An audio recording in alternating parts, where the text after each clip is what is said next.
Next chapter फिर हम लोग चैप्टर में आगे बढ़ते हैं and next chapter is waves and sound. ठीक है, और देखा जाए तो काफी इजी चैप्टर है, अगेन स्कोरिंग चैप्टर है। अगर हम इसके लास्ट 5-6 सालों के क्वेश्चन देखें तो देखा जाए तो 2-4 टॉपिक हैं जिनके ऊपर बार बार क्वेश्चन आते हैं। तो इसमें सबसे इंपॉर्टेंट पार्ट हो जाता है डॉपलर्स इफेक्ट हो गया, बीट्स फिनोमेना हो गया, और standing wave in organ pipes हो गया, and standing waves in string wave.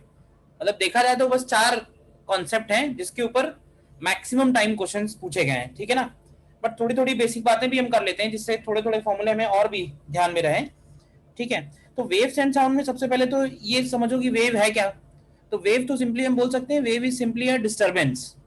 जैसे हम स्ट्रिंग का एक एंड अगर फिक्स करते हैं, स्ट्रिंग का एक एंड अगर फिक्स करते हैं और दूसरे एंड पे अगर हम एक जर्क देते हैं, तो क्या वो जर्क देने के बाद वो जो पल्स जनरेट होता है, क्या वो पल्स अपने आप आगे की तरफ बढ़ता है? तो तुम यहाँ पे देखो, जो आगे बढ़ रहा है ना उसको हम लोग बोल रहे हैं वेव। लेकिन जो पार्टिकल्स का डिस्प्लेसमेंट है, पार्टिकल्स का डिस्प्लेसमेंट ध्यान रखना, पार्टिकल्स का डिस्प्लेसमेंट वर्टिकल डायरेक्शन में है। मतलब पार्टिकल डिस्प्लेस हो रहे हैं वाई डायरेक्शन में, लेकिन ये जो पल्स जा रहा है, ये पल्स जा रहा है एक्स डायरेक्शन में। तो ऐसे वेव्स को हम लोग बोलते हैं ट्रांसवर्स वेव्स।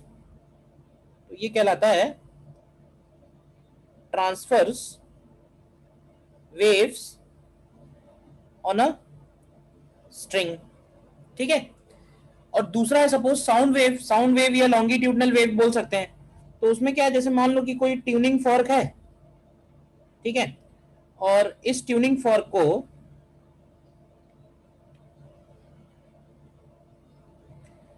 इस ट्यूनिंग फॉर्क के ये दोनों प्रॉन्ग्स हो गए। तो अगर हम किसी एक प्रॉन्ग को हॉरिजॉन्टली वाइब्रेट करा के छोड़ दें तो क्या होगा कि इस केस में एयर के अंदर कंप्रेशन और रेयरफैक्शन प्रोड्यूस होंगे, और ये कंप्रेशन रेयरफैक्शन अब इसमें हमको कुछ दिखाई नहीं देगा। स्ट्रिंग में तो हमको कम से कम दिखाई दे रहा है, लेकिन यहां पे हमें कुछ भी दिखाई नहीं देगा। यहां पे जो पार्टिकल्स का डिस्प्लेसमेंट होगा वो उसी डायरेक्शन में होगा जिस डायरेक्शन में वेव आगे बढ़ रही है। तो साउंड वेव इसी कैटेगरी में आती है। तो इसको बोलते हैं हम लोग लॉन्गिट्यूडनल वेव। लॉन्गिट्यूडनल वेव, तो इसका एग्जांपल हो जाता है फॉर एग्जांपल साउंड वेव। ठीक है, तो हमको इसमें इस चैप्टर में करना क्या है कि एक हमें स्ट्रिंग वेव के बारे में स्टडी करना है और एक हमें साउंड वेव के बारे में थोड़ा स्टडी करना है। अब क्या है कि स्ट्रिंग वेव में तो चीजें थोड़ी सी हमें दिखाई देंगी, बट साउंड वेव के केस में हमें दिखाई देने वाला काम जो है वो खत्म हो जाएगा। अब उसमें कुछ दिखाई नहीं देगा, बट ध्यान ये रखना है कि जो स्ट्रिंग वेव में हम लोग जो भी कॉन्सेप्ट पढ़ रहे हैं exactly same concept longitudinal wave में भी लगेगा। सिर्फ एक ही डिफरेंस है, डिफरेंस ये है कि स्ट्रिंग वेव में जो पार्टिकल्स का डिस्प्लेसमेंट है वो अप डाउन होगा, और साउंड वेव के केस में पार्टिकल का डिस्प्लेसमेंट जो है वो एक्स डायरेक्शन में होगा। मतलब जिस डायरेक्शन में वेव आगे बढ़ रही है उसी डायरेक्शन में पार्टिकल भी ऑसिलेट हो रहा है। तो ये जिस स्पीड से आगे बढ़ रहा है पल्स, इसको बोलते हैं हम वेलोसिटी ऑफ वेव। अब इसमें कुछ बातें जैसे ध्यान रखनी है, जैसे कि फ्रीक्वेंसी के बारे में बोलते हैं। Frequency does not change as wave propagates. ठीक है, ब्रैकेट में लिख सकते हैं कि फ्रीक्वेंसी जो है, frequency depends only on source. Frequency depends only on source. Second point हम इसमें लिख सकते हैं कि जो वेव वेलोसिटी है, wave velocity depends on medium and does not depend on source and does not depend on source। तो ये दो बातें, एक तो खास बात हो गई, फ्रीक्वेंसी जो है वो चेंज नहीं होगी जैसे जैसे वेव आगे बढ़ेगी, और जो वेव वेलोसिटी है वो मीडियम पे डिपेंड करेगा, तो वो सोर्स पे डिपेंड नहीं कर रहा है। तो कुछ प्रॉपर्टीज ऐसी हैं वेव की जो मीडियम पे डिपेंड करेंगी, कुछ प्रॉपर्टीज ऐसी हैं वेव की जो सोर्स पे डिपेंड करेंगी। ठीक है ना, तो हमारे पास एक फॉर्मूला यहाँ पे तुमने पढ़ रखा होगा, v is equal to nu lambda. क्यों भाई? तो इसमें ध्यान रखना कि जैसे वेव अगर एक मीडियम से दूसरे मीडियम जाती है, when wave moves from one medium to another medium, तो उस केस में क्या होगा कि जो फ्रीक्वेंसी है वो तो कांस्टेंट रहेगी। अभी फ्रीक्वेंसी कांस्टेंट रहेगी तो हम लोग लिख सकते हैं कि जो v1 अपॉन v2 होगा, this is same as lambda 1 upon lambda 2, यानी वो जो वेव का वेवलेंथ है वो भी सेम प्रोपोर्शन में ही चेंज होगा। वेव का जो वेवलेंथ है वो भी सेम प्रोपोर्शन में चेंज होगा जिस प्रोपोर्शन में उसकी वेव वेलोसिटी चेंज होगी। पहले यहां तक बताओ जितनी बातें हुई हैं उसमें कोई डाउट है तो?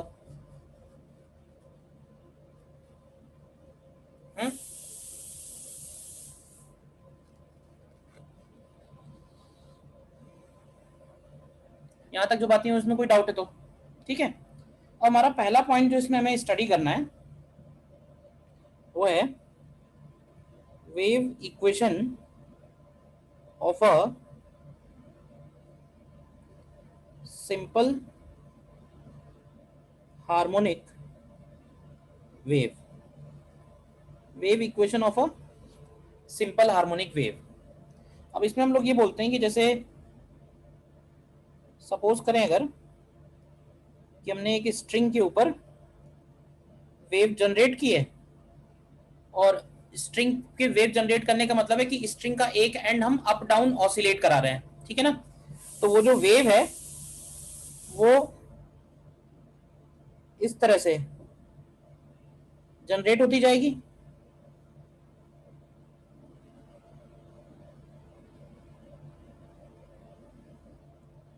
और ये जो पल्स हैं ये अपने आप आगे की तरफ बढ़ेंगी। तो ये जिस वेलोसिटी से आगे बढ़ रही है उसको हम लोग बोल रहे हैं v, ठीक है। और ये जो मैंने ड्रॉ किया है इसको बोलते हैं स्नैपशॉट, स्नैपशॉट ऑफ वेव। अब कुछ बातें जो तुम्हें हो सकता है ध्यान होंगी, जैसे क्रेस्ट और क्रेस्ट के बीच का जो डिस्टेंस है वो लैम्डा है, या फिर ट्रफ और ट्रफ के बीच का जो डिस्टेंस है वो भी लैम्डा है, क्यों भाई? एक यस सर। डिफाइन करते हैं called angular angular wave number. Angular wave number is defined as 2 pi by lambda. और ये जो वेव वेलोसिटी है इसको हम लोग ओमेगा अपॉन के भी लिखते हैं, जहां ओमेगा की वैल्यू बनेगी 2 पाई न्यू। तो ये कुछ फॉर्मूले हैं जो हमें ध्यान रखने हैं। वेव वेलोसिटी को हम लोग ओमेगा अपॉन के भी बोल सकते हैं, और ओमेगा की वैल्यू 2 पाई न्यू है और के का वैल्यू 2 पाई बाई लैम्डा है, ठीक है। नीचे इसमें लिखेंगे equation of a wave is displacement और position of all the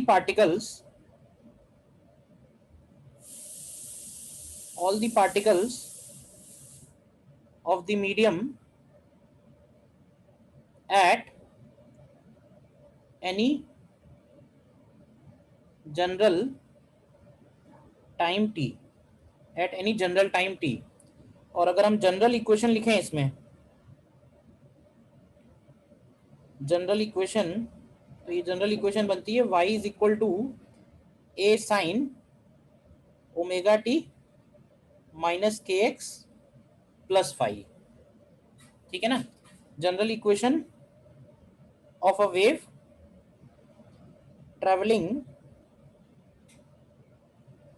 traveling in positive x direction, traveling in positive x direction, ठीक है। जिसमें a क्या बनेगा, a इस डायग्राम में अगर तुम देखो तो क्या ये जो a है इस वेव का एम्पलीट्यूड बनेगा plus a and minus a। अच्छा, ये जो इक्वेशन हम लोगों ने लिखी है इक्वेशन 1, इसको हम और भी फॉर्मेट में लिख सकते हैं, जैसे कि y is equal to a sine, इसको ऐसे भी लिख सकते हैं 2 pi by capital t into small t minus 2 pi by lambda into x plus five, ये भी एक फॉर्मेट है, ध्यान से देखो। या फिर इसको हम ऐसे भी लिख सकते हैं y is equal to A sine, अगर हम इसमें से 2 पाई बाई टी कॉमन ले लें, 2 पाई बाई लैम्डा कॉमन ले लें, तो ये हो जाएगा वी टी माइनस एक्स, ठीक है, एंड प्लस फाइव अपॉन के, देखो तो ये भी एक फॉर्मेट हो जाएगा। मतलब कहने का है कि वेव इक्वेशन में ओमेगा, के, वेलोसिटी, ठीक है, ये सारे कॉन्स्टेंट्स आपस में रिलेटेड हैं, तो हम किसी भी फॉर्मेट को किसी भी दूसरे फॉर्मेट में बदल सकते हैं। कैपिटल टी यहाँ पे टाइम पीरियड हो जाएगा, जैसे हम लोगों ने एसएचएम में बात की थी, ठीक है ना। फाई यहाँ पे क्या है, तो phi is initial phase of particle at x equal to 0, मतलब जो पार्टिकल x इक्वल टू 0 पे है उसका ये इनिशियल फेज है। इनिशियल फेज निकालना आता है एसएचएम में, क्यों भाई, एसएचएम में इनिशियल फेज निकालना आता है, याद है नहीं याद है? याद है सर। इनिशियल फेज जो है वो 0 हो सकता है अगर वो मीन पोजीशन से शुरू हो रहा है, पॉजिटिव एक्सट्रीम से अगर शुरू हो रहा है तो उसका इनिशियल फेज पाई बाई 2 था, याद है नहीं याद है? नेगेटिव एक्सट्रीम से शुरू कर रहा है तो उसका initial phase minus pi by 2 था। तो वैसे ही यहाँ पे भी फेज है, मतलब जो पार्टिकल x इक्वल टू 0 पे है, x इक्वल टू 0 पे कौन सा पार्टिकल है, दिख रहा है यहाँ पे, x इक्वल टू 0 वाला जो पार्टिकल है वो अप डाउन मोशन कर रहा है, ठीक है। तो अप डाउन मोशन करने में क्वेश्चन ये है कि t इक्वल टू 0 पे वो कहाँ है, उससे ये फाई डिसाइड होगा, ठीक है ना। और ये जो वेव हम लोगों ने लिखी है ये जा रही है कौन से डायरेक्शन में, तो it is moving in positive x direction. तो जरा बताओगे कि अगर नेगेटिव एक्स डायरेक्शन में जा रही होगी तो क्या चेंज करेंगे, क्यों भाई, if wave is travelling in negative x direction, देखो अगर नेगेटिव एक्स डायरेक्शन में है तो हम उसमें थोड़ा सा चेंज करेंगे, जहां पे हम लोगों ने y is equal to A sine omega t minus k x किया है, वहां पे omega t plus k x हो जाएगा। फाई की वैल्यू कई बार क्वेश्चन में दी होगी, कई बार 0 होगी फाई की वैल्यू, तो 0 होगी तो सिंपली हम omega t plus k x लिखेंगे। तो ये थोड़ा सा ध्यान रखना कि omega t minus k x है तो वेव पॉजिटिव एक्स डायरेक्शन में जा रही है, और omega t plus k x है तो वेव नेगेटिव एक्स डायरेक्शन में जा रही है। बोलो, ध्यान रहेगा। देन थर्ड पॉइंट में अगर हम इस फंक्शन को टाइम के रिस्पेक्ट में डिफरेंशिएट करें तो हमको मिलती है पार्टिकल वेलोसिटी, और पार्टिकल वेलोसिटी आएगी ए ओमेगा, अब साइन का डिफरेंशिएशन करेंगे तो कॉस बन जाएगा, तो ये हो जाएगा cos of omega t minus k x. अभी सिंप्लिसिटी के लिए फाई नहीं लेते हैं, हटा दो। तो ये जो वीपी निकाला है this is called particle velocity. तो अगर हमें पार्टिकल की वेलोसिटी चाहिए किसी भी टाइम पे तो हम डिस्प्लेसमेंट वाली इक्वेशन को डिफरेंशिएट कर सकते हैं। अच्छा, अगर हम इसको x के रिस्पेक्ट में डिफरेंशिएट करें उसी फंक्शन को तो हमको मिलेगा माइनस ए के cos omega t minus k x. तो ये क्या कहलाता है, तो ये कहलाता है स्लोप ऑफ स्नैपशॉट। ये क्या कहलाएगा, this is called slope of snapshot. तो ये स्लोप का इक्वेशन हो गया। अब जरा इक्वेशन 3 और इक्वेशन 4 अगर हम कंबाइन करें फ्रॉम 3 एंड 4 तो तुम देखो हमें मिलेगा del y upon del t, यानी कि particle velocity is equal to minus of omega upon k into del y upon del x. तो ये एक इंपॉर्टेंट फॉर्मूला आएगा जिसको हम पार्टिकल वेलोसिटी निकालने में कैलकुलेट कर सकते हैं, ठीक है ना। पार्टिकल वेलोसिटी किसी भी पोजीशन पे अगर चाहिए तो दो तरीके हैं उसको निकालने के। एक तरीका तो ये है कि हमें वो पोजीशन पता हो, टाइम पता हो, तो हम इस इक्वेशन 3 में रख देंगे तो पार्टिकल की वेलोसिटी आ जाएगी। और अगर हमें टाइम और पोजीशन नहीं पता है, हमें ये पता है कि उस पॉइंट का स्लोप क्या है, तो हम उस स्लोप से भी निकाल सकते हैं पार्टिकल वेलोसिटी। देखो ध्यान से, अच्छा, पार्टिकल वेलोसिटी अलग है, वेव वेलोसिटी अलग है, तो ये बात दिमाग में बैठ रही है क्यों भाई? Yes sir. पार्टिकल वेलोसिटी का मतलब हुआ जो पार्टिकल अप डाउन मोशन कर रहे हैं, और वेव वेलोसिटी का मतलब हुआ कि वो जो पल्स है वो जितनी स्पीड से आगे बढ़ रहा है। तो पार्टिकल की वेलोसिटी हर टाइम पे अलग अलग होगी। पार्टिकल कभी एक्सट्रीम पोजीशन पे है, कभी मीन पोजीशन पे है, कभी नेगेटिव एक्सट्रीम पे है। लेकिन जो पल्स आगे बढ़ रहा है वो मीडियम पे डिपेंड करेगा, कि मीडियम यानी कि जो स्ट्रिंग है उसमें टेंशन क्या है, उसका मास क्या है, इनर्शिया क्या है, इन सब बातों पे डिपेंड करेगा। तो wave velocity normally medium change नहीं होगा तो चेंज नहीं होगी, लेकिन पार्टिकल वेलोसिटी हर एक इंस्टेंट पे चेंज होगी। हर जगह स्लोप जहां अलग अलग होगा पार्टिकल वेलोसिटी अलग अलग आएगी। पॉजिटिव आने का मतलब है कि पार्टिकल अपवर्ड मोशन कर रहा है, नेगेटिव आने का मतलब है पार्टिकल डाउनवर्ड मोशन कर रहा है।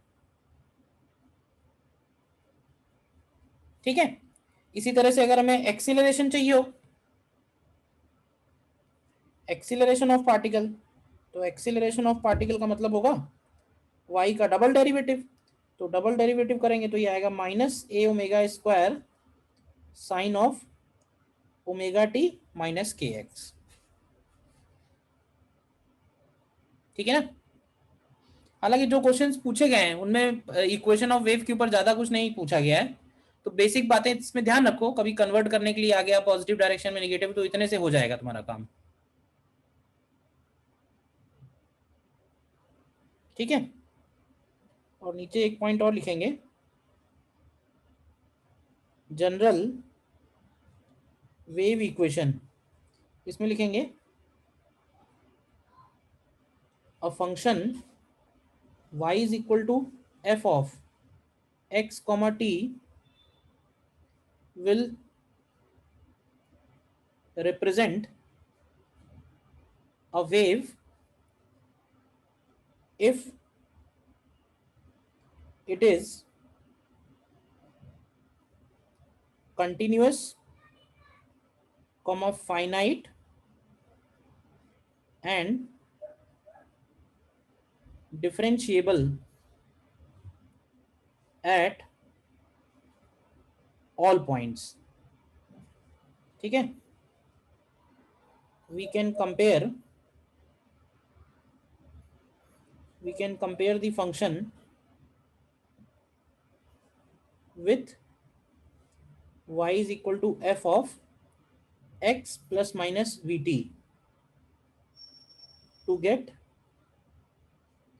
wave velocity and direction of propagation। Wave velocity and direction of propagation. अच्छा, डायरेक्शन का मतलब ध्यान रखना, अगर x माइनस वी टी है तो पॉजिटिव x डायरेक्शन में जा रहा होगा, और अगर x प्लस वी टी होगा तो नेगेटिव x डायरेक्शन में जा रहा होगा। ठीक है। जैसे कि फॉर एग्जाम्पल अगर लिखा है y is equal to 10/2x plus 3t whole square plus 5, तो बताओ कि ये वेव फंक्शन की वेलोसिटी क्या है और इसका डायरेक्शन ऑफ प्रोपोगेशन क्या है।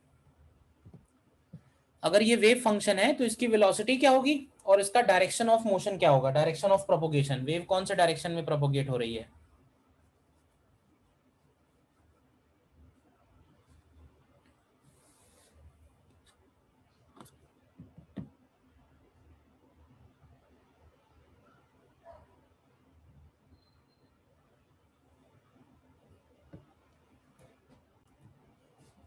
अगर हम इसको कंपेयर करेंगे तो हम एक काम ये कर सकते हैं कि नीचे अगर तुम x को अकेला छोड़ दो, यानी इसमें से 4 कॉमन ले लो, तो क्या बचेगा, क्या ये x plus 1.5t whole square आएगा। देखो, और अगर हम ये वाला फंक्शन कंपेयर करें x प्लस वी टी से, तो क्या ये x प्लस वी टी आ रहा है, तो यहां से हमें निकल के आ जाएगा कि v की वैल्यू 1.5 मीटर पर सेकेंड है, and wave is travelling in negative x direction, and wave is travelling in negative x direction. बताओ ये बात क्लियर है सभी को? तो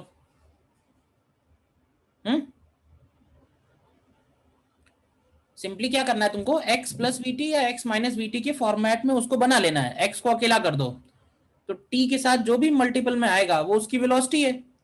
और अगर x माइनस वीटी है तो पॉजिटिव डायरेक्शन में जा रही है, और अगर x प्लस वीटी है तो नेगेटिव x डायरेक्शन में जा रही है। बोलो। सर ये इस बार डेनोमिनेटर में था, तो इससे कोई आंसर पे इफेक्ट नहीं होगा? एक्चुअली क्या है ना, फंक्शन अलग है। जैसे हम लोगों ने ऊपर जो लिखा है साइन ओमेगा टी वाला, वो सिंपल हार्मोनिक वेव है, बट वेव ऐसा थोड़ा ना है कि सिर्फ सिंपल हार्मोनिक ही हो सकती है।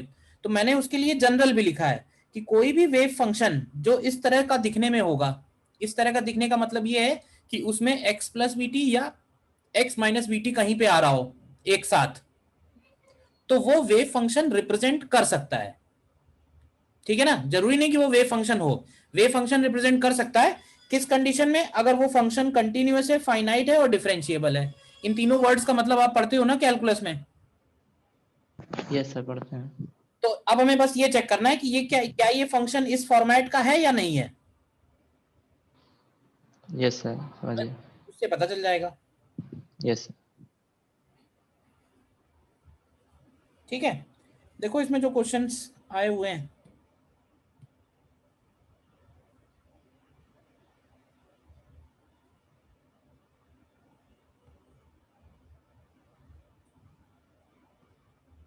देखो जैसे एक तो ये क्वेश्चन नंबर 5 है।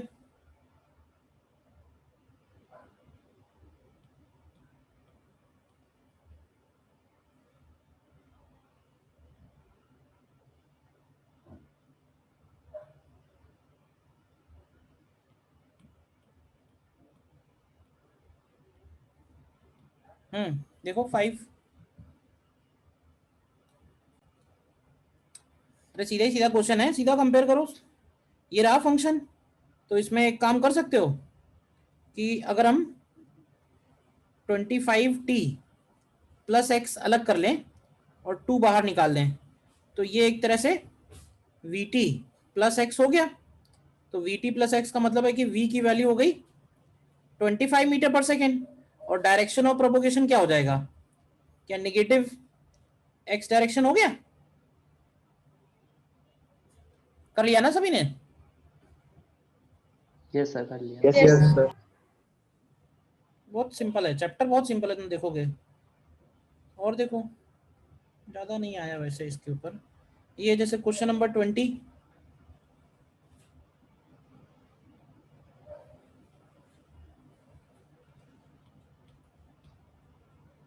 क्वेश्चन नंबर 20 देखिए।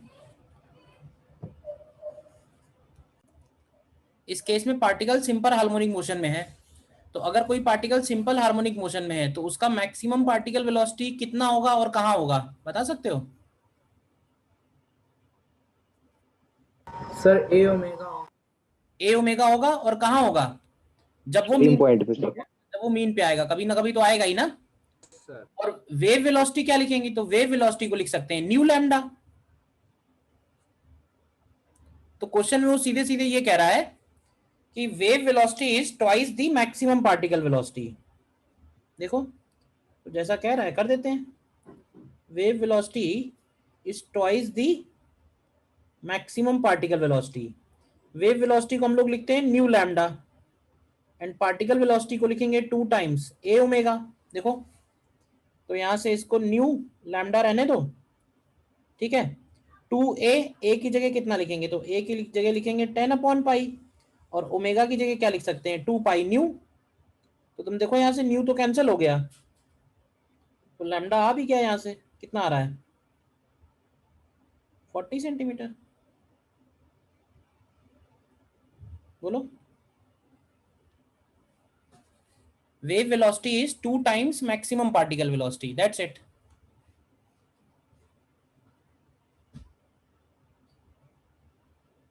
क्लियर है?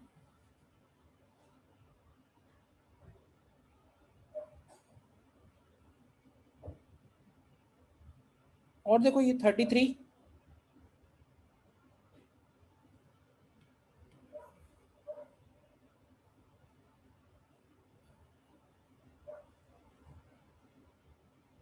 देखिए।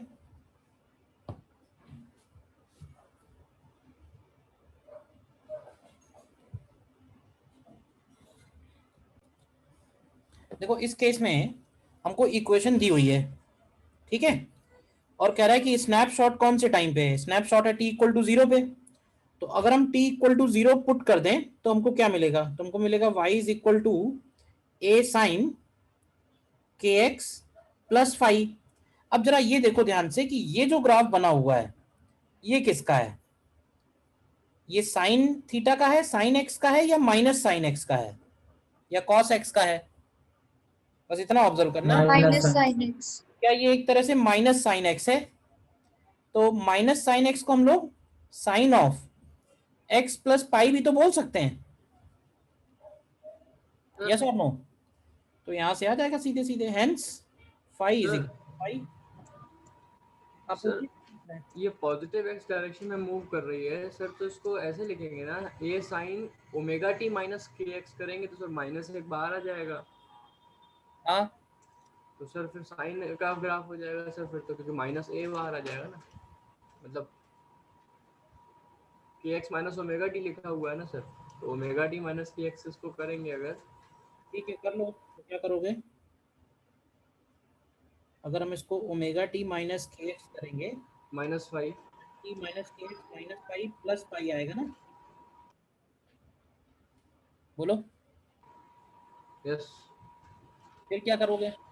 अब सर अब इस ग्राफ को देखें तो सर अब ये माइनस साइन का ग्राफ है, तो pi minus five is equals to pi होना चाहिए, तो सर पाई की वैल्यू 0 आएगी। क्या होना ही चाहिए ना, अगर हम यहाँ पे t इक्वल टू 0 रखेंगे तो क्या मिलेगा, y is equal to A sine minus k x and plus ऐसे लिख दो pi minus five. Yes sir. तो ऑलरेडी ये माइनस का तो ग्राफ है ही ना, तो इसका मतलब ये वैल्यू 0 होनी चाहिए। नो सर एक्स को भी तो 0 डालेंगे सर। x 0 क्यों डालोगे, साइन x का तो ग्राफ है ना, ये तो पता ही है कि साइन माइनस साइन के x का ग्राफ है। सर भाई सिंपली सी बात है, जो उसने लिखा है और जो दिख रहा है बस उसको सिंक्रोनाइज करना है, कुछ कंसेप्ट है ही नहीं इसमें। वो ये जानना चाह रहा है कि t इक्वल टू 0 पे हमको क्या दिखाई देगा, ठीक है ना, या वो दिख दिख क्या रहा है वो दिया है, इक्वेशन पूछी हुई, तो मैथमेटिकली तो चाहे जैसे करो मैच तो करना ही चाहिए ना, ठीक है। सर इसके बाद ना कुछ फॉर्मूले हैं जो मैं डिराइव नहीं कर रहा हूँ, खाली फॉर्मूला याद रखो उसको अप्लाई करते हैं। जैसे है wave velocity on a stretched string, wave velocity on a stretched string, यानी अगर कोई स्ट्रिंग है और उसके अंदर हम कोई पल्स जनरेट करते हैं, तो ये पल्स का जो आगे बढ़ने का वेलोसिटी है ये किस किस बात पर डिपेंड करता है। तो अगर इस स्ट्रिंग में टेंशन T है और इसका मास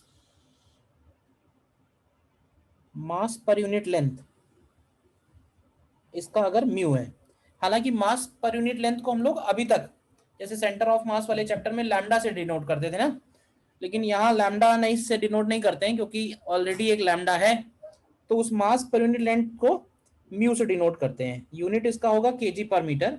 तो ये जो वेव वेलोसिटी आती है it is equal to under root of T by mu, wave velocity on a stretched string, ठीक है ना, टेंशन हो गया और म्यू हो गया, ठीक है। टेंशन यहाँ पे इलास्टिसिटी रिप्रेजेंट करता है और म्यू जो है वो इनर्शिया डिपेंड करता है, इनर्शिया डिनोट करता है। मतलब किसी भी मीडियम में जो वेव की स्पीड है वो उस मीडियम की दो प्रॉपर्टीज पे डिपेंड कर रही है, एक है उस मीडियम की इलास्टिसिटी और एक है उस मीडियम का इनर्शिया, ठीक है ना। तो यहाँ पे टेंशन जो है वो इलास्टिसिटी रिप्रेजेंट कर रहा है और इनर्शिया जो है वो म्यू रिप्रेजेंट कर रहा है। वेव वेलोसिटी हो गई, ठीक है। Then average power transmitted and average intensity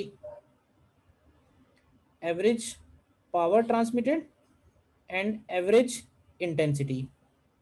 तो देखो वेव बेसिकली क्या है, जब डिस्टरबेंस एक एंड से दूसरे एंड पे जा रही है तो डिस्टरबेंस तो दिख ही रहा है कि डिस्टरबेंस आगे की तरफ बढ़ रही है, बट डिस्टरबेंस के साथ साथ एनर्जी भी आगे जा रही है।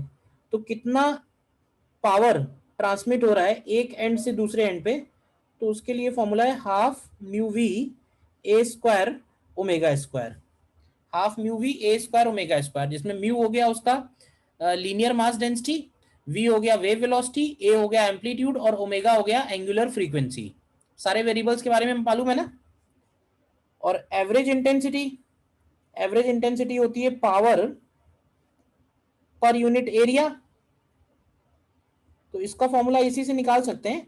देखो म्यू में अगर हम एरिया ऑफ क्रॉस सेक्शन से डिवाइड करेंगे, म्यू में अगर हम एरिया ऑफ क्रॉस सेक्शन से डिवाइड करेंगे तो ये जो म्यू है ये रो में बदल जाएगा, तो ये हो जाएगा half rho V A square omega square. तो ये इंटेंसिटी ट्रांसमिटेड हो गई। इंटेंसिटी का मतलब हो जाएगा energy crossing per unit area पर सेकेंड, और पावर का मतलब हो जाएगा एनर्जी क्रॉसिंग पर सेकेंड। मतलब एरिया से और डिवाइड कर देंगे तो एनर्जी क्रॉसिंग पर सेकेंड पर यूनिट एरिया हो गया। तो ध्यान रखना ये जो रो है यहाँ पे, रो यहाँ पे डेंसिटी ऑफ मीडियम बन जाएगा, डेंसिटी ऑफ मीडियम। तुम ऐसे भी समझ सकते हो कि म्यू जो है केजी पर मीटर है और जो रो है वो केजी पर मीटर क्यूब है, केजी पर मीटर क्यूब है। ठीक है, नीचे नोट करके लिखेंगे एक पॉइंट, इसमें लिखेंगे व्हेन अ वायर इज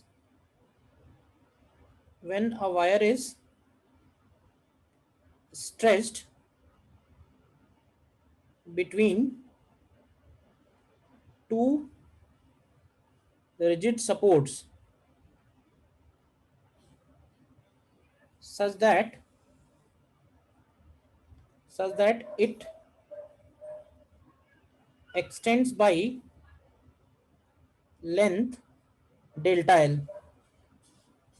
तो देखो अगर किसी वायर को हमने दो एंड्स पे स्ट्रेच करके कनेक्ट किया हुआ है, ठीक है, जिससे उसका लेंथ जो है एल प्लस डेल्टा एल हो गया है, तो जरा बताओगे कि उस वायर में स्ट्रेस कितना आया होगा। क्यों भाई, स्ट्रेस क्या होता है, स्ट्रेस होता है force per unit area. Upon area. अच्छा स्ट्रेन कितना आया होगा उसमें, स्ट्रेन आया होगा, एल एल अपॉन एल। ठीक है।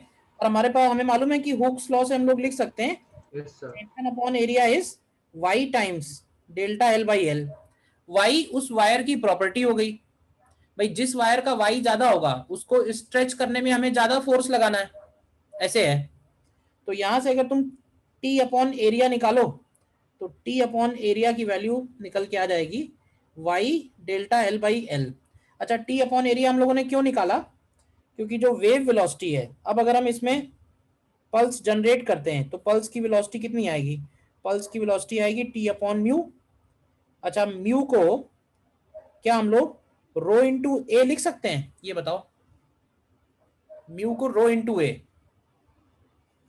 क्यों भाई, देखो इस यूनिट को देखो ध्यान से, अगर हम रो में मीटर स्क्वायर मल्टीप्लाई करें तो क्या केजी पर मीटर बन जाएगा। मतलब डेंसिटी में अगर एरिया मल्टीप्लाई करेंगे तो लीनियर मास डेंसिटी बन जाएगी, वॉल्यूम डेंसिटी में क्रॉस सेक्शन मल्टीप्लाई करेंगे तो it becomes linear mass density. तो टी अपॉन ए का वैल्यू हमें मालूम है, तो अगर हम इसको रखेंगे तो ये बन जाएगा under root of Y delta L upon rho into L. तो ये भी एक फॉर्मूला याद रख सकते हो वेव वेलोसिटी के लिए। देखो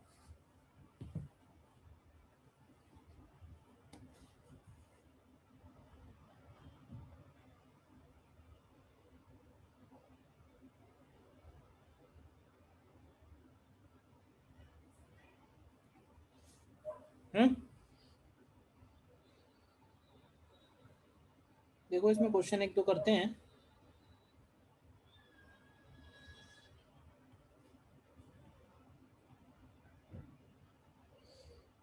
देखो जैसे एक क्वेश्चन है, नोट कर लो, पहले नोट करना है तो। देखो नेक्स्ट क्वेश्चन करो।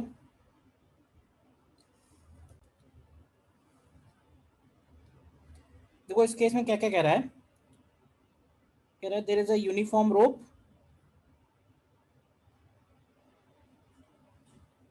ठीक है, और इस रोप का मास दिया हुआ है 6 kg और लेंथ दिया हुआ है 12 मीटर, ठीक है, and there is a block of mass 2 kg connected to the free end. अब कह रहा है कि इसमें a transverse pulse of wavelength 0.06 metre is produced at lower end. मतलब यहाँ पे हमने एक पल्स जनरेट की है जिसका लैम्डा दे रखा है 0.06 मीटर, और ये पल्स क्या होगा, अपने आप ऊपर की तरफ बढ़ेगी। तो कह रहा है कि जब ये टॉप ऑफ द रोप पहुंचती है तब इस पल्स का वेवलेंथ क्या होगा। तो पहला क्वेश्चन तो ये उठता है कि वेवलेंथ में चेंज क्यों आएगा। तो ऐसे सोचो कि वेवलेंथ तब चेंज होगा जब वेलोसिटी चेंज हो रही हो, क्योंकि फ्रीक्वेंसी तो कांस्टेंट रहेगी। तो क्या वेलोसिटी चेंज होगी जैसे जैसे पल्स ए से बी तक जाएगी? Yes sir. क्यों चेंज होगी वेलोसिटी? सर टेंशन चेंज हो रही है। टेंशन चेंज हो रही है। तो टेंशन ए पॉइंट पे कितना है, तो ए पॉइंट पे टेंशन देखो तो 20 न्यूटन, 20 न्यूटन। यस। और बी पॉइंट पे टेंशन देखोगे तो हो जाएगा 80 न्यूटन। 80 न्यूटन। Yes sir. फिर तो हम बोल सकते हैं यहाँ पे कि V A upon V B is equal to under root of T A upon T B, और इसको लिख सकते हैं क्या, lambda A upon lambda B. तो रख देते हैं वैल्यू, क्या आएगा, तो टी ए की जगह 20, टी बी की जगह 80, लैम्डा ए की जगह 0.06, और लैम्डा बी हमको निकालना है, कितना आता है यहाँ से, तो लैम्डा बी की वैल्यू 0.12 मीटर आएगी। बोलो कर पाए थे अपने आप, नहीं कर पाए थे? Yes sir. बोलिए भाई, बाकी लोग क्लियर है क्वेश्चन?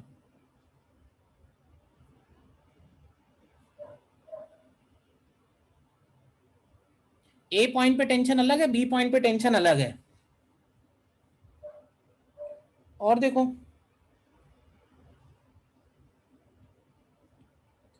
क्वेश्चन नंबर 7 देखिए।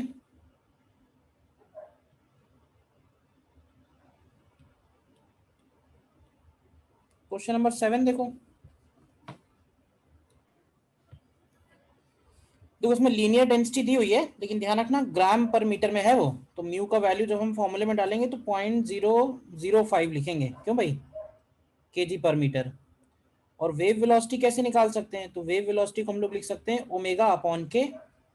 तो ये जो दिया हुआ है 450, ये ओमेगा है, और के की वैल्यू 9 है, तो ये कितना आ जा रहा है, ये आ जा रहा है 50 मीटर पर सेकेंड। तो हमें टेंशन निकालना है, तो वेव वेलोसिटी को लिख सकते हैं under root of T upon mu. तो यहाँ से सॉल्व करके टी की वैल्यू कितनी आती है, 12.5 न्यूटन। क्यों भाई, कर लिया ना सभी ने? और देखो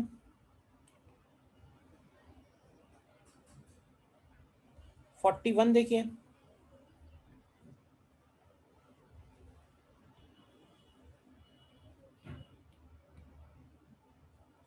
देखिए,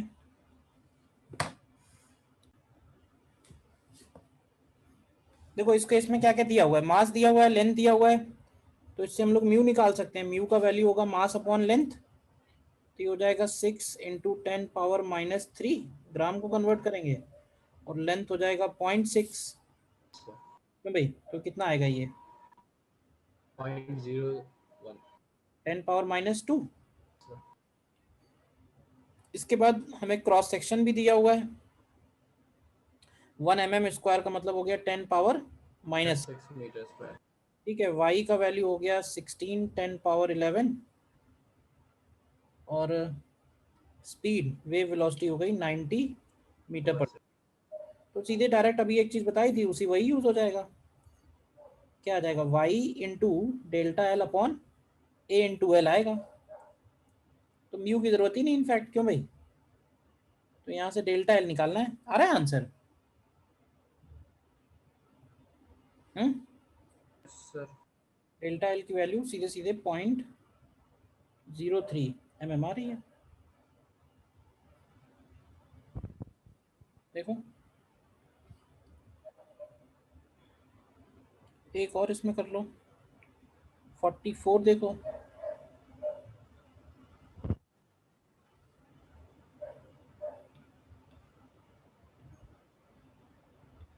देखिए 41 वाले में कोई डाउट है किसी को? तो बताइए। सीधा क्वेश्चन है, transverse wave travels on a taut steel wire with a velocity v given है, व्हेन टेंशन गिवन है, when the tension is change to t velocity change to v/2। तो देखो वेलोसिटी अगर v से v/2 हो रही है तो टेंशन t से t/4 हो रहा होगा, क्यों भाई? और t/4 का मतलब है 2.06/4 इंटू 10⁴, तो ये आ जाएगा 5.15 इंटू 10⁻³ न्यूटन। बोलो कितनी देर लगनी है इसको होने में? बताइए, क्लियर है? Yes sir.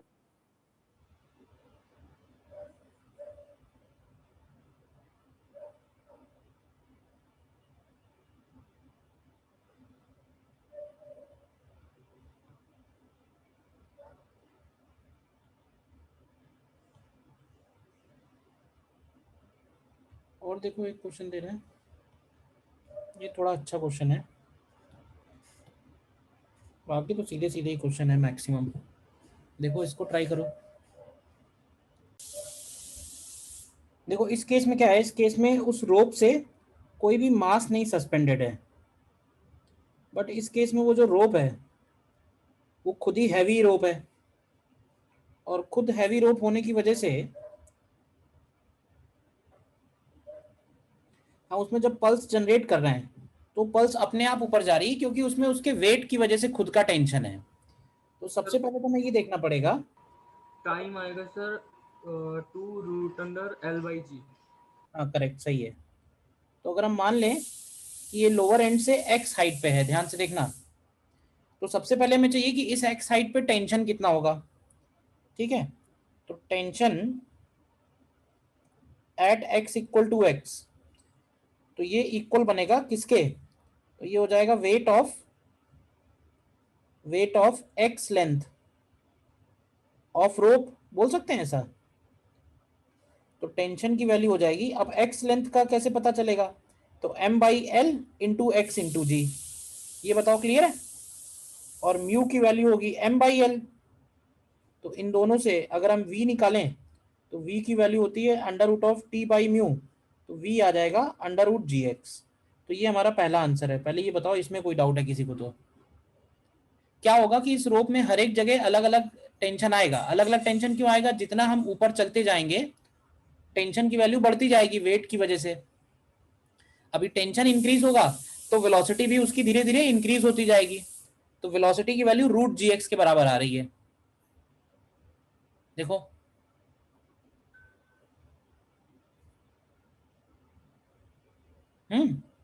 अब फिर कह रहा है बी पार्ट में कि अगर हमने लोअर एंड पे पल्स जनरेट की है तो उसको अपर एंड पे पहुंचने में टाइम कितना लगेगा? देखो क्योंकि वेलोसिटी वेरिएबल है तो हम वेलोसिटी को लिख देते हैं dx/dt is equal to √gx। तो ये आ जाएगा dx/√x is equal to √g into dt। देखो ठीक है, तो इसको इंटीग्रेट करते हैं 0 से t, और x की वैल्यू आएगी 0 से l। तो यहां से अगर तुम टाइम निकालोगे तो ये आ रहा होगा 2√L/g। आ रहा है सबका? बताइए। Yes sir. फिर क्वेश्चन में क्या कह रहा है? फिर क्वेश्चन में ये कह रहा है कि अगर हम सेम टाइम पे सर 2L/3 यहाँ से अगर हम, हाँ करेक्ट, एक बॉल रिलीज करते हैं, मतलब t इक्वल टू 0 पे पल्स स्टार्ट हुआ और t इक्वल टू 0 पे ही वहां से एक बॉल रिलीज हुआ, तो ये दोनों कहाँ मिलेंगे? तो देखो बॉल जो रिलीज हुआ है, तो बॉल का किसी भी टाइम पे जो डिस्प्लेसमेंट है, क्या उसको हम लोग हाफ GT² लिख सकते हैं, बोलो, डिस्प्लेसमेंट बॉल का। और अगर हमें डिस्प्लेसमेंट पल्स का चाहिए तो देखना, पल्स का डिस्प्लेसमेंट निकालने के लिए फिर से इसको इंटीग्रेट करते हैं, लेकिन इस बार x तक ही इंटीग्रेट करेंगे, पूरा नहीं पहुंचाना है। तो अगर x तक इंटीग्रेट करोगे तो यहां से x की वैल्यू देखो 1/4 GT² आएगी। तो ये हो जाएगा डिस्प्लेसमेंट ऑफ पल्स, ठीक है। और नीचे लिखेंगे कि they will meet when displacement of pulse plus displacement of ball ये मिला के L के इक्वल हो जाए। तो पल्स का डिस्प्लेसमेंट है 1/4 GT², बॉल का डिस्प्लेसमेंट है 1/2 GT² is equal to L। तो यहाँ से तुमको देख लो GT² की वैल्यू क्या मिल जाएगी, 4L/3। तो इसका मतलब पल्स का डिस्प्लेसमेंट कितना है, पल्स का डिस्प्लेसमेंट है 1/4 GT², 1/4 GT²। तो यहाँ से ये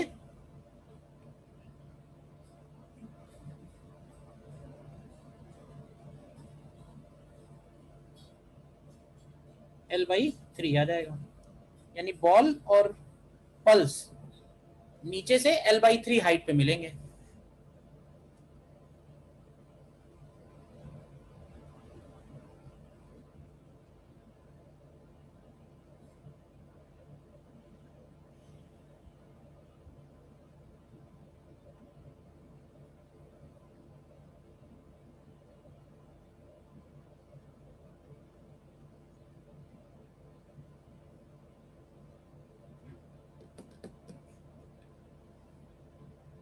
बताओ कहाँ डाउट है?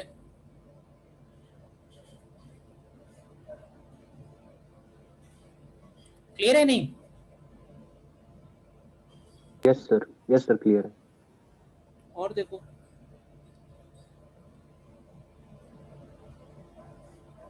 देखो, नेक्स्ट क्वेश्चन।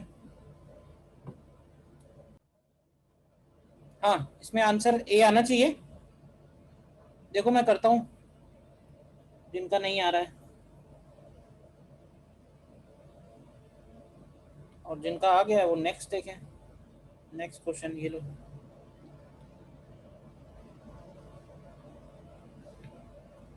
इसमें कह रहा है 2 strings A and B made of same material are stressed by same tension.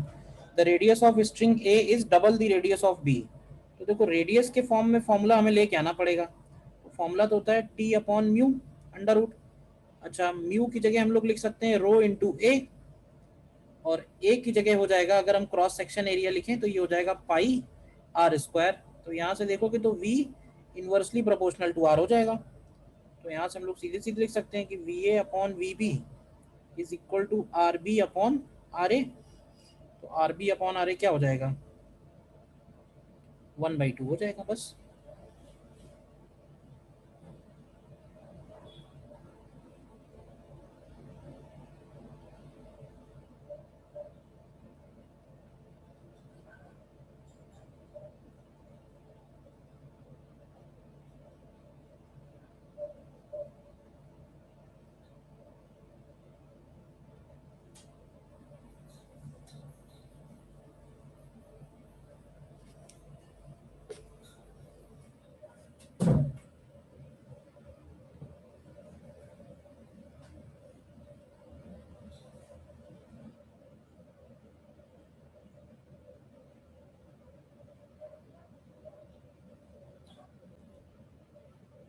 Next वाला देखो, करो। नेक्स्ट भी सीधा क्वेश्चन है, सिंपल है।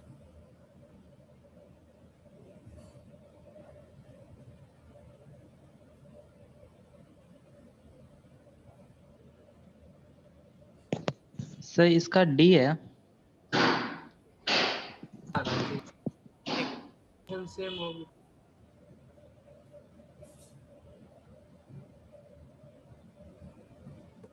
हाँ, डी आएगा 1/√2।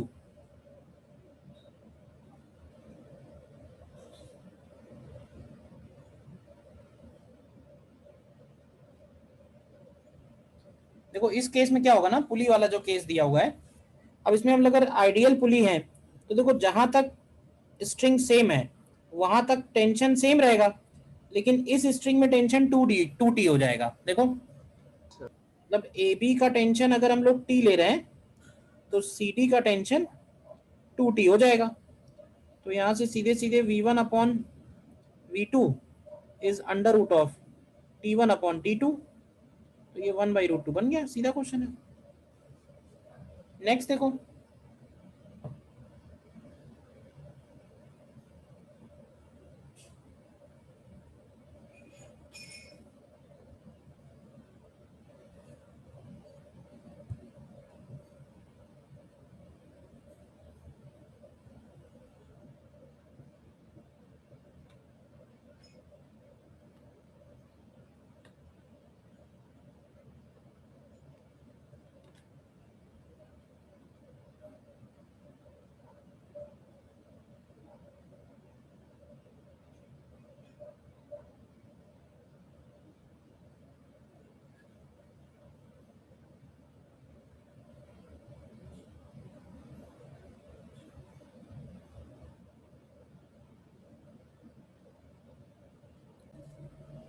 देखो स्क्वायर है ना, तो हमें इसको कन्वर्ट करना पड़ेगा लीनियर फॉर्म में, ठीक है ना।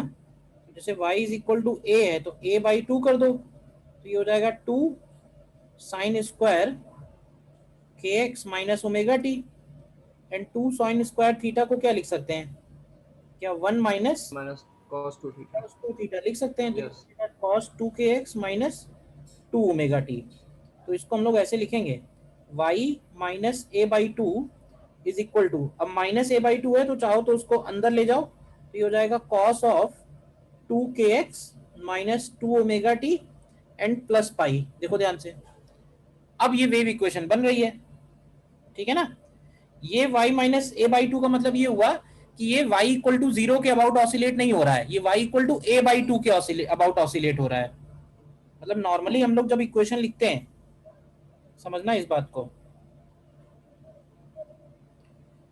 ये जो वेव आगे जा रही है मान लो, तो ऐसे बोलते हैं कि ये वाला जो ये x एक्सिस हो गई और ये y एक्सिस हो गई, तो इस केस में ये पॉइंट y इक्वल टू 0 है, ठीक है।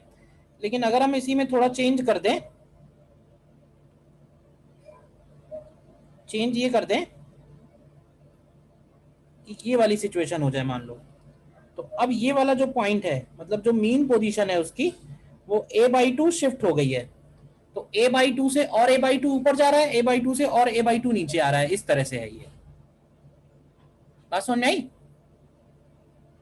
तो ये वाला केस है, ये जो बना हुआ है, तो यहाँ पे ये जो निकलेगा बाहर, ये बनेगा इसका एम्पलीट्यूड और ये बनेगा इसका एंगुलर फ्रीक्वेंसी। पाई क्या ऐड किया? पाई वो जो बाहर माइनस a/2 था वो अंदर ले गए, बाहर जो था उसको अंदर ले गए हैं, बाहर माइनस, ठीक है ना। तो एंगुलर फ्रीक्वेंसी को लिखते हैं हम लोग 2 पाई न्यू, तो यहां से न्यू की वैल्यू आ जाएगी ओमेगा अपॉन पाई। बताओ क्लियर है नहीं? यस सर क्लियर है।